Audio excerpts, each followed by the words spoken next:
राधे राधे दोस्तों, आज हम आपको सुनाएंगे एक अफसर बिटिया की कहानी। जब बेटी अफसर बनकर अपने पिता को लाई दूसरे देश से छुड़ाकर, बाप बेटी की दिल छू लेने वाली कहानी।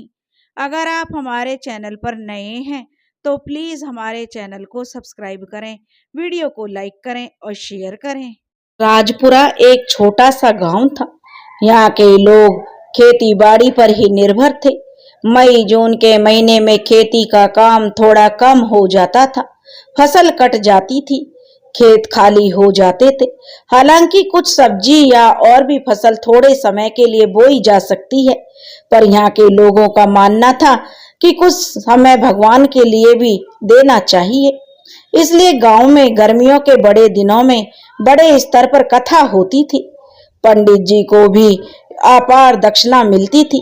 भले गांव वाले पूरी साल मेहनत करके कमाते, पर धर्म कर्म में कोई भी पीछे नहीं रहता था।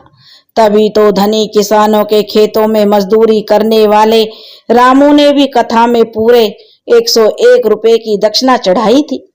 दूसरे भी कई मजदूरों ने अच्छी दक्षिणा दी। आखिर ईश्वर को चढ़ावा चढ़ाने में कैसी कंजूसी। ईश्वर की ही तो संतान है, जो मिला है सब ईश्वर का ही है।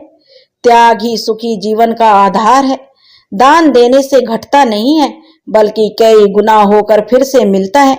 वैसे यह अच्छी बातें उस कथा का हिस्सा थी जो गांव वालों ने पंडित जी से सुनी थी। फिर कई गुने के लोभ में किसी ने भी चढ़ावा चढ़ाने में कमी नहीं रखी। ईश्वर के घर देर है पर अंधेर नहीं। वैसे तो मजदूर हर साल अपनी सामर्थ्य से बहुत ज्यादा कथा में चढ़ावा चढ़ा रहे थे। हर साल सोचते कब उनके चढ़ावे का कई गुना उन्हें वापस मिलेगा, पर ईश्वर भी हर साल मजाक कर जाते। फिर भी गांव वालों की वापसी की उम्मीद कभी खत्म नहीं होती। वैसे भी जब वापसी का खाता ईश्वर खोलते होंगे तो शुरुआत तो ज्यादा देने वालों से ही करते होंगे। पर इस साल उनका भी नंबर आ गया। एक अजीब सी घटना घटी।